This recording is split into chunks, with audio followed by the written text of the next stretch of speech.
우리 기도하심으로 피우다 시작하겠습니다. 하나님 감사합니다. 오늘도 새 날을 주시고 주의 말씀 앞에 우리를 부르시니 감사합니다. 하나님, 우리가 날마다 하나님을 경험하고 하나님을 알고 주의 말씀 앞에 나온다는 건 우리가 물론 우리 삶에 서고 멈춤, 또 일어섬과 넘어짐이 있겠지만 그것이 시간이 지나면 지날수록 더욱더 하나님을 향한 것이 되게 하여 주시옵소서. 우리가 믿음의 연수가 지나고 또 하나님을 더 알면 알수록 그렇게 더 성숙한 그리스도인이 되는 또 그런 것들을 다짐하는 이 아침이 되게 하여 주시옵소서. 감사합니다. 예수님 이름으로 기도드립니다. 아멘. 오늘 저희가 함께 살펴볼 말씀은 사사기 12장 1절에서 15절까지 말씀입니다. 사사기 12장 연결이 안 됐네요. 사사기 12장 1절에서 15절까지 말씀 한번 같이 살펴보도록 하겠습니다. 에브라임 사람들이 모여 북쪽으로 가서 입다에게 이르되 내가 암몬 자손과 싸우러 건너갈 때에 어찌하여 우리를 불러 너와 함께 가게 하지 아니하였느냐? 우리가 반드시 너와 내 집을 불사르리라 하니 입다가 그들에게 이르되 나와 내 백성이 암몬 자손과 크게 싸울 때에 내가 너희를 부르되 너희가 나를 그들의 손에서 구원하지 아니하는 고로 나는 너희가 도와주지 아니하는 것을 보고 내 목숨을 돌보지 아니하고 건너가 암몬 자손을 쳤더니 여호와께서 그들을 내 손에 넘겨주셨거늘 너희가 어찌하여 오늘 내게 올라와서 나와 더불어 싸우고자 하느냐 하니라. 입다가 길앗 사람들을 다 모으고 에브라임과 싸웠으며 길앗 사람들이 에브라임을 쳐서 무찔렀으니 이는 에브라임의 말이 너희 길앗 사람들은 본래 에브라임에서 도망한 자로서 에브라임과 므낫세 중에 있다 하였습니다. 길앗 사람이 에브라임 사람보다 앞서 요단강 나루턱을 장악하고 에브라임 사람이 도망하는 자가 말하기를 청하건대 나를 건너가게 하라 하면 길앗 사람이 그에게 묻기를 내가 에브라임 사람이냐 하여 그가 만일 아니라 하면 그에게 이르기를 쉿볼렛이라 발음하라 하여 에브라임 사람이 그렇게 바로 말하지 못하고 쉿볼렛이라 발음하면 길앗 사람이 곧 그를 잡아서 요단강 나루턱에서 죽였더라. 그때 에브라임 사람이 죽은 자가 42,000명이었더라. 입다가 이스라엘의 사사가 된 지 6년이라. 길앗 사람 입다가 죽음에 길앗에 있는 그의 성읍에 장사되었더라. 그 뒤를 이어 베들레헴에 입산 이스라엘의 사사가 되었더라. 그가 아들 30명과 딸 30명을 두었더니 그가 딸들을 밖으로 시집 보냈고 아들들을 위하여 밖에 있는 여자 30명을 데려왔더라. 그가 이스라엘의 사사가 된 지 7년이라. 입산이 죽음에 베들레헴에 장사되었더라. 그 뒤를 이어 스불론 사람 엘론이 이스라엘의 사사가 되어 10년 동안 이스라엘을 다스렸더라. 스불론 사람 엘론이 죽음에 스불론 땅 야알론에 장사되었더라. 그 뒤를 이어 비라돈 사람 힐렐의 아들 압돈이 이스라엘의 사사가 되었더라. 그에게 아들 40명과 손자 30명이 있어 어린 나귀 70마리를 탔더라. 압돈이 이스라엘의 사사가 된 지 8년이라. 비라돈 사람 힐렐의 아들 압돈이 죽음에 에브라임 땅 아말렉 사람의 산지 비라돈에 장사되었더라. 아멘. 오늘 본문은 그 입다에 관한 마지막 기록, 그래서 이제 입다가 암몬과의 전쟁을 승리한 후에 같은 민족이었던 이스라엘의 다른 지파, 에브라임 지파와의 갈등으로 일어난 내전에 관한 기록이 이제 처음에 나오고요. 또 그 이제 입다 이후에 등장하는 소사사 3명에 관하여 기록이 짧게 기록되어 있습니다. 사사기 이제 전반에 그 한 명의 사사가 등장한 후 그 점점점 타락하고 또 하나님과 멀어지고 또 다시 한 명의 사사가 등장하고 또 타락하고 또 멀어지고 이 반복되는 역사를 통해서 이스라엘이 점점 하향 곡선을 향하고 있는 구조를 가지고 있다는 거 우리가 기억하고 오늘 본문을 본다면 그 지점이 참 안타까운 것 같아요. 분명히 하나님의 백성들이었고 하나님의 구원을 경험하기도 했는데 그 백성은 계속 하나님의 백성이었고 계속 하나님의 구원을 경험하고 하나님의 사사들이 등장하는데 그런데 시간이 지나면 지날수록 여전히 하나님은 존재하고 그들은 하나님의 백성이고 구원은 여전히 일어나고 있지만 점점 하나님과 멀어지고 점점 하나님과 상관없는 삶으로 나아가고 있다는 것, 오늘 이것이 본문에 적나라하게 드러나고 있는 것이죠. 특별히 입다 이후부터 물론 그 앞에 사사들도 마찬가지였습니다. 사사들 역시도 사사들이 세워지면 세워질수록 그 전 사사보다 조금 더 타락하고 조금 더 하나님과 멀어진 모습들을 계속해서 즉 하향 곡선으로서 이루어지고 있는데요. 특별히 입다 이후부터는 보통 우리가 어떤 사사들이 등장하고 그 사사가 몇 년 동안 다스렸고 이스라엘이 화평화했더라, 평화가 있었더라, 이런 이야기가 쭉 있는데, 사실 이제 기드온 때부터 그게 없어집니다. 그냥 기드온이 몇 년 동안 다스렸더라, 끝.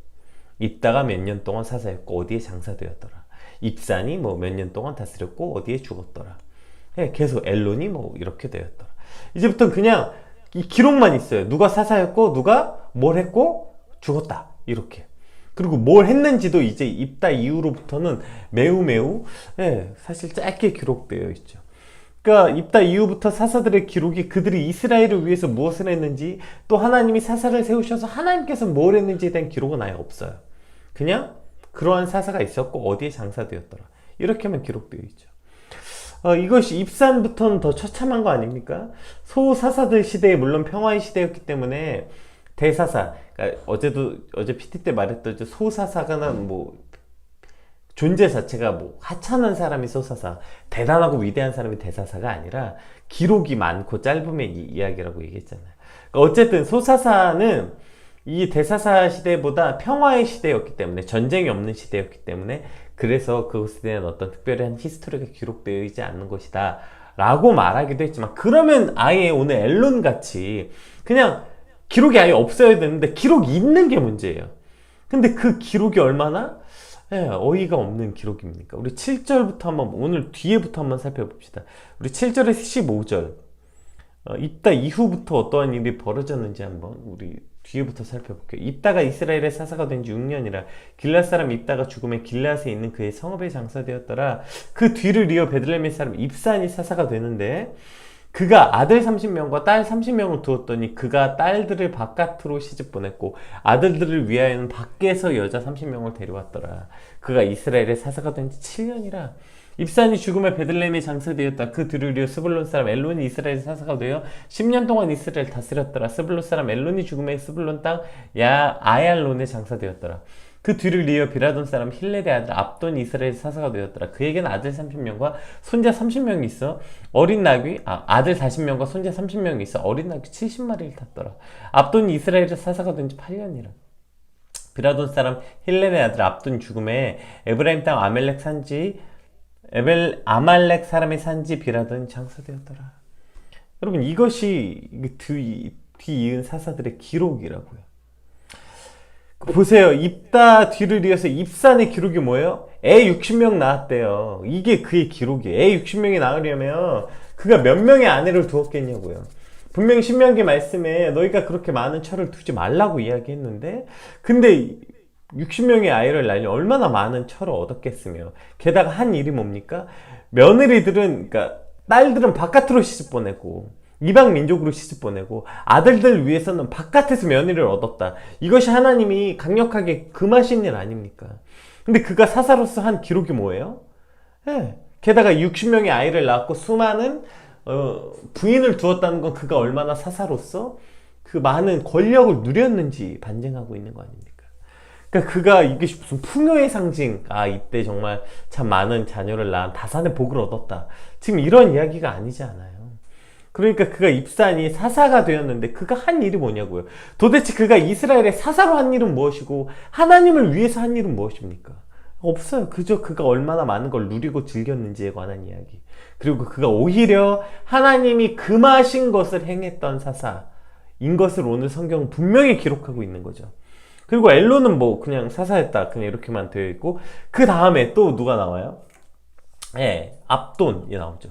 이 압돈은 이제 아들이 40에 손주가 30인데 마찬가지죠. 생각해보세요. 아들 30 낳고 손주가 40 되려면 여긴 또 얼마나 많은 걸 누리고 얼마나 많은 며느리와 얼마나 많은 부인을 두어서 이런 대가족이 되었겠냐고요. 자, 그렇게 되었는데 한 일이 뭐예요? 그들을 위해서 70 어린 나귀를 두었대.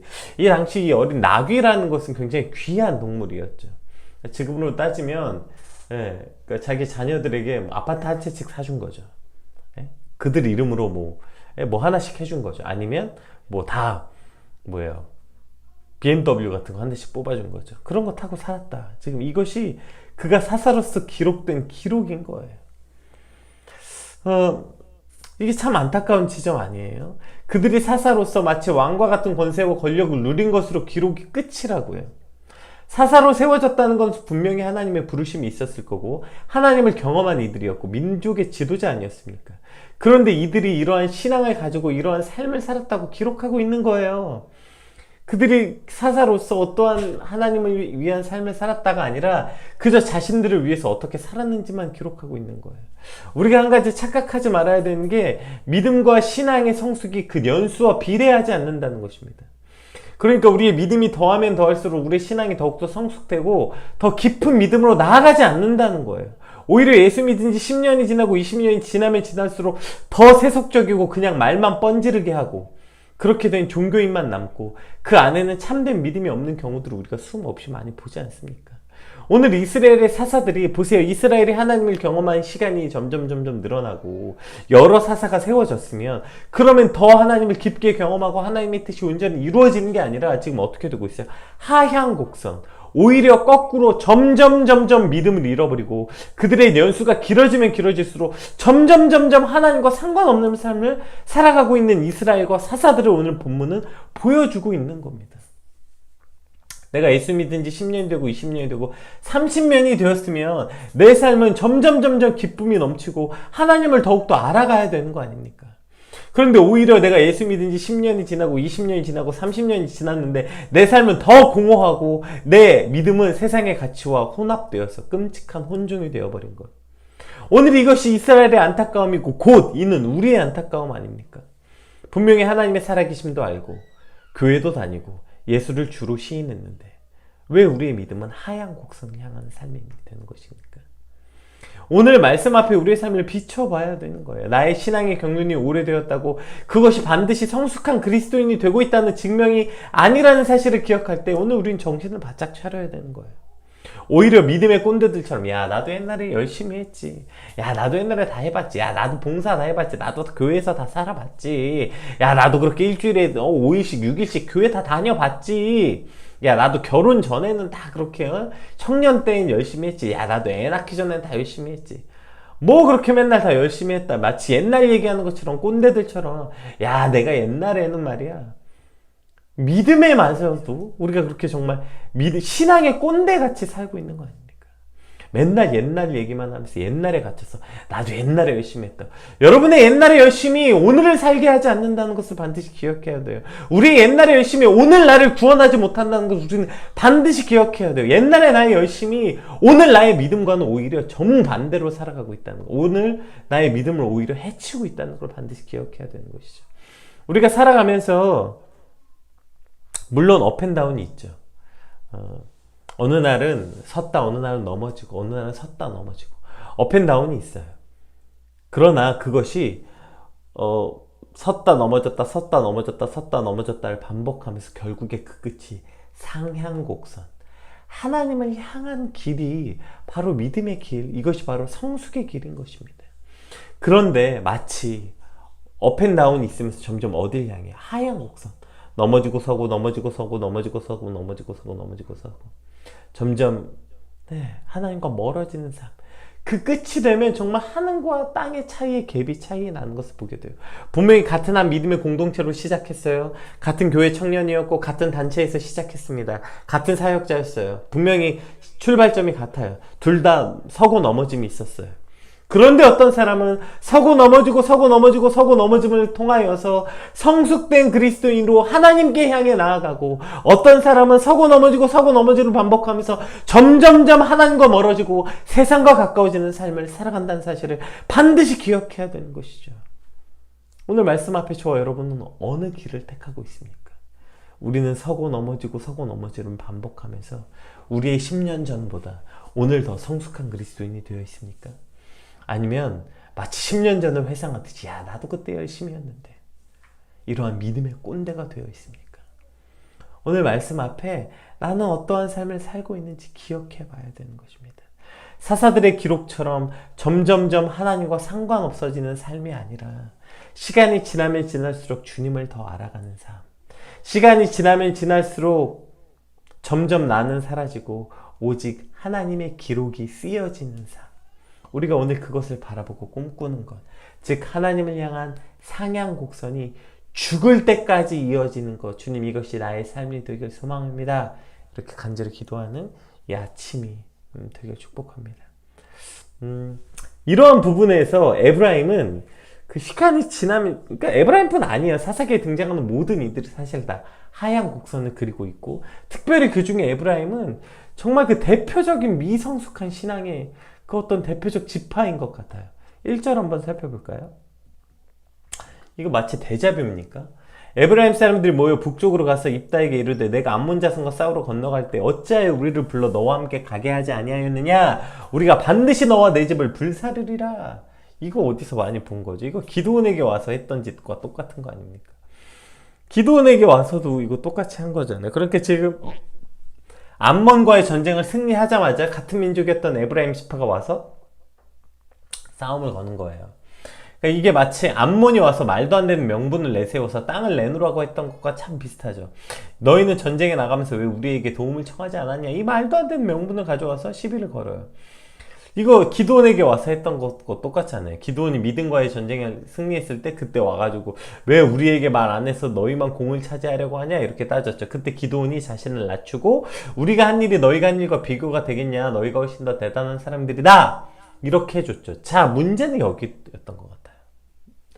그때 에브라임이 기드온에게 그렇게 말했을 때 기드온이 야 무슨 말도 안 되는 헛소리냐, 너희가 한 일 뭐야, 목숨 걸고 우리가 싸우는데 꺼져, 만약에 너희가 한 일이 얼마나 부끄러운 일인 줄 아느냐, 이렇게 에브라임에게 말해서 에브라임이 스스로 그때 부끄러움을 느꼈더라면 오늘 이 비참한 지경, 지금 오늘 끝에 어떻게 되니까 에브라임 사람이 42,000명이 죽었다고요. 가나안 땅에 들어올 때 에브라임의 그 지파의 그 남자 장정을 계산했을 때 32,000명이었는데 그런데 오늘 42,000명이 죽었다는 건 에브라임의 대부분의 모든 남자가 죽었다는 거예요. 전쟁을 수행할 수 있는 대부분의 모든 사람, 거의 한 지파가 괴멸에 가까운 타격을 입게 되는 일이 그 비참함이 오늘 일어났는데 왜요? 지난번에 잘못된 성공의 경험이 오늘 에브라임을 이렇게 더더욱 아나무인으로 만들어버린 거예요.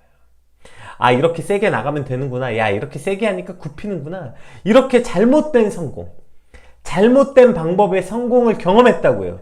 그러니까 그 똑같은 잘못을 반복할 뿐 아니라 더 왜곡된, 예전에 기드온에게 나갔을 때 그냥 불만을 제기하는 정도였는데 오늘은 뭐라고 해요? 반드시 너와 내 집을 불사르리라. 너와 내 집. 집이 뭐예요? 집에 속한 이들, 너뿐 아니라 내게 속한 네 가족들, 네 자식들 그냥 씨를 말려버리겠다는 거예요. 훨씬 더 세게 말하죠. 예. 처음에 뭐 화 한 번 내는 게 어렵지 한 번 하고 나면 점점 폭발하는 거 아니에요. 그래서 화를 내고 말하다 보면 더 화가 나고 지금 비슷한 거예요. 지금 에브라임이 처음에 뭐예요? 미디안, 그러니까 기드온에게 가서 한 번 딱 이렇게 냈을 때는 그냥 불평을 강력하게 제기했는데 오늘은 더 세게 말하는 거예요. 내가 너희를 불사르겠다. 더 세게 협박하고 있는 거죠. 네, 이것은 결국 잘못된 성공, 이 왜곡된 성공은 성공이 아니라 오히려 저주가 되는 것이죠.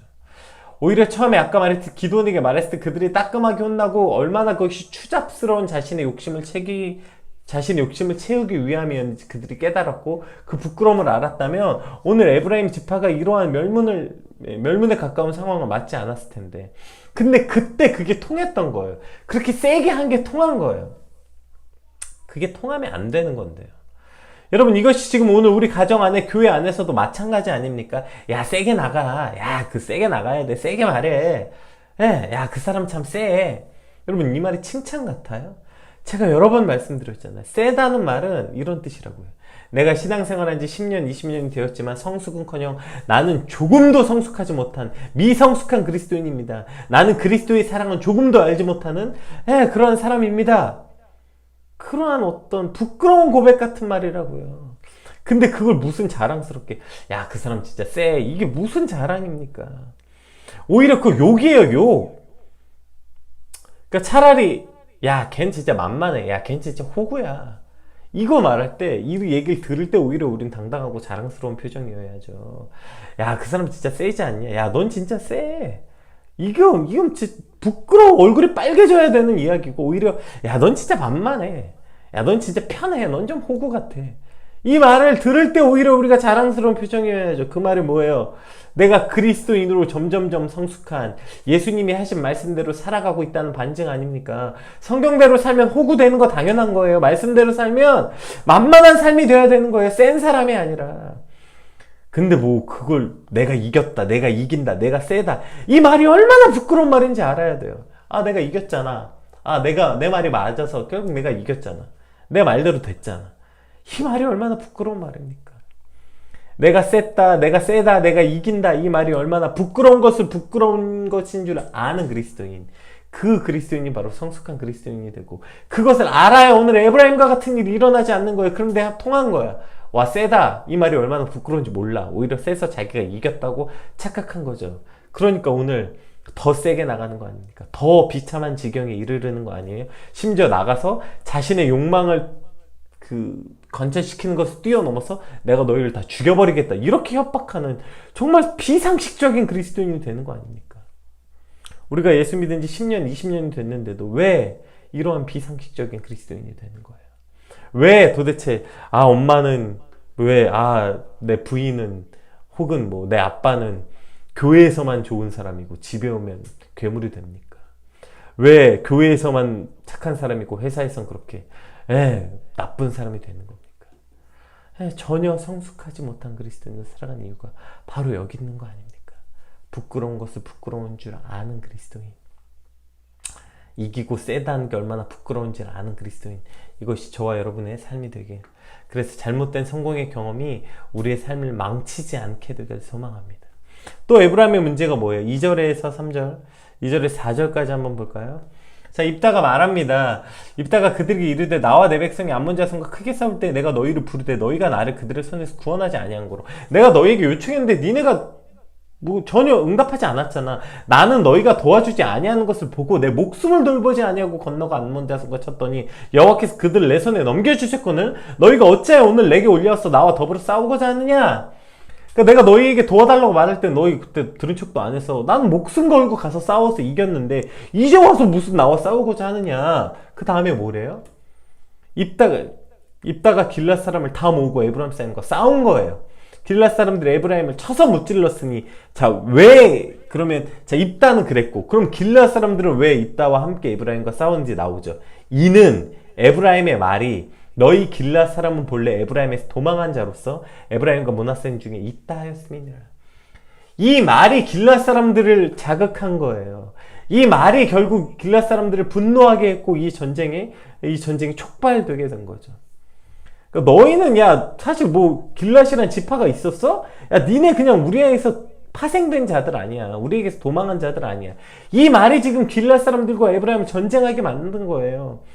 그러니까 너희는 그냥 아무것도 아니야, 우리에 비하면. 이런 거죠. 너희는 그냥 우리에게서 넌 우리 지파에서 도망된 도망자들이 만든 지파야. 이 말은 사실이 아닙니다. 사실이 아닐 뿐더러 이 말은 어떤 자신들의 특권의식, 그 특권의식에 가득 차서 다른 사람들을 향한 무시가 깔려있는 거 아니에요. 우리는 여호수아 가문이 아니냐. 여호수아 가문, 막말로 여호수아가 아니었다면 너희가 지금 가나안에 다 들어왔겠냐? 결국에 다 우리 가문 때문에 너희가 이런 거 누리고 있는 거 아니야. 그러니까 승리했으면 당연히 우리와 함께 나눠야지. 승리했으면 당연히 가져와야지. 우리가 여호수아 가문인데, 우리가 여호수아를 배출한 가문인데, 너네 결국 누리고 있는 거 다 우리 때문인데. 이러한 지극히 독선적인 모습, 지극히 교만한 모습, 이것이 바로 오늘 에브라임의 문제인 거죠. 그리고 이 에브라임은 어쩌면 지금 한국교회와 기독교의 모습은 아닌지 돌아보게 돼요.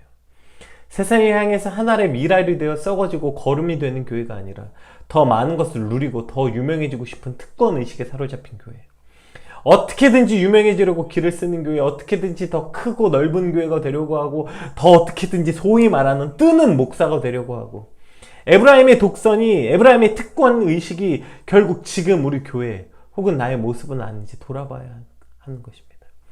왜 이러한 독선이 이루어집니까? 내가 한 것 같거든요. 오늘 보세요. 오케이, 그 말이 사실이라고 칩시다. 여호수아 때문에 이스라엘이 가나안에 들어왔다 칩시다. 그건 여호수아가 한 거지 에브라임이 뭘 했는데요, 그때. 무슨 여호수아가 할 때 에브라임이 무슨 뭘 했냐고요.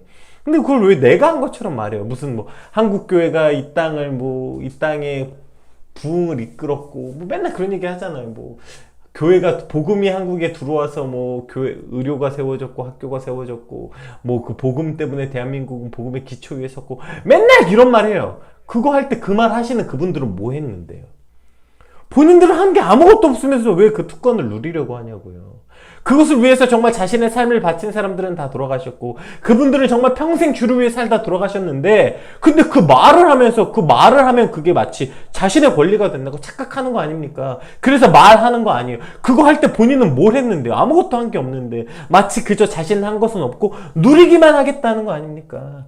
사실 그것을 위해서 어떠한 것도 희생하지 않고 그저 그 뭐죠? 과정은 하나도 거치지 않고 그 특권을 누리겠다는 거. 이것이 바로 이 에브라임의 미성숙, 에브라임의 모자람, 에브라임의 지극히 그 독선적인 모습 아닙니까? 오늘 우리가 하나님 앞에서 돌아봐야 되는 것이 이런 거예요. 내가 뭘 했는지, 내가 뭘 했고, 실제로 한 것도 없으면서 이러한 내가 뭘 했다고 생각하는 착각이 결국 이와 같은 에브라임의 특권의식을 만들었던 것처럼 오늘 내가 혹은 우리 교회가 마치 뭔가를 했다고 내가 했고 우리 교회가 지역사회를 위해서 뭘 했고 야 우리가 뭘 했고 우리가 이걸 했고 우리가 저걸 했고 이렇게 뭘 했다고 착각하기 때문에 이러한 특권의식이 생기는 거죠. 에브라임 지파가 여호수아가 한 일을 마치 자신이 한 일이냐 착각하는 것처럼 사실 그것도 여호수아가 한 일입니까? 하나님이 하신 일이죠. 우리가 내가 했다는 이 착각이 우리의 특권의식을 만드는 거예요. 내가 내 가족을 위해서 얼마나 봉사했는데 내가 내 가족을 위해서 얼마나 희생했는데 내가 교회를 위해서 얼마나 애썼는데 내가 뭐 이 공동체를 위해서 얼마나 내 인생을 바쳤는데 내가 아니요. 내가 한 건 없어요. 하나님이 한 거죠. 결국 내가 했다는 말을 함으로써 우리는 그 특권을 누리고 싶은 거 아닙니까? 성경이 어디서 그것을 누리라고 하던가요? 예, 우리는 하나의 미랄이 되어 썩어지라고 말하는 거 아닙니까? 그런데 우리는 오히려 거꾸로 썩기는커녕 심어지기는커녕 나는 심은 적도 없는데 거두기만 하는 도둑놈 심보가 사실 우리 안에 있는 거 아닙니까? 특권을 누리는 자가 아니라 씨를 뿌리는 자가 되는 저와 여러분 되시길 주님으로 축복합니다.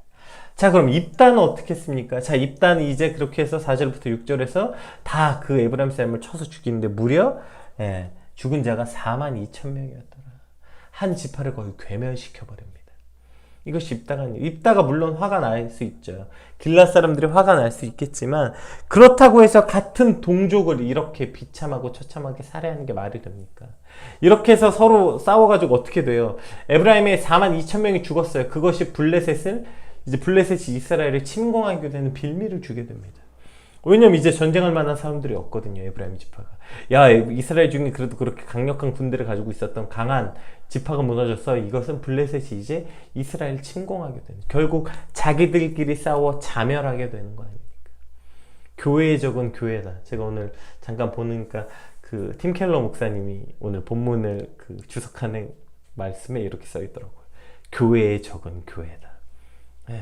네 분이 우리가 하나로 모여서 세상에 나아가 싸우고 세상의 악과 대항해서 싸워야 되는데 서로 질투하고 서로 욕심내서 결국 그것이 이러한 비참한 지경을 이르는 거 아닙니까? 우리 마지막에 골로새서 말씀 한 장 읽고 오늘 말씀 마칩시다. 골로새서 3장 13절에서 14절 말씀입니다. 누가 누구에게 불만이 있거든 서로 용납하여 피차 용서하되 주께서 너희를 용서하신 것 같이 너희도 그리하고 이 모든 것 위에 사랑을 더하라. 이는 온전하게 매는 띠니라. 아멘. 우리가 이 땅을 살아가는 성숙한 그리스도인이 되는 것, 그것이 우리의 가정에서부터 우리의 교회, 우리의 공동체, 나아가 지역, 사회에 이르기까지.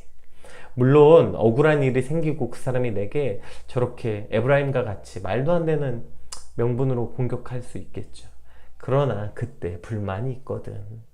오케이, 너희가 내가 그랬어. 야, 목숨 걸고 내가 싸웠는데 니네 뭔데?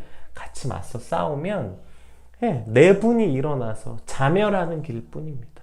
따라서 불만이 있거든 서로 용납하고 피차 용서하되 어떻게 하래요? 주께서 너희를 용서하신 것 같이 하라고 말하는 것입니다. 주님께서 우리를 용서하신 것 같이 하나님 우리도 피차 용납할 수 있는 마음을 주시옵소서. 그 사람이 내게 그랬어. 한 대 맞았어. 난 2대 때려줘야지. 이것이 이 땅에 우리를 더욱더 가정을 파괴하고 교회 공동체를 파괴해서 세상의 웃음거리로 전락해버린 교회가 바로 이런 것 때문 아닙니까?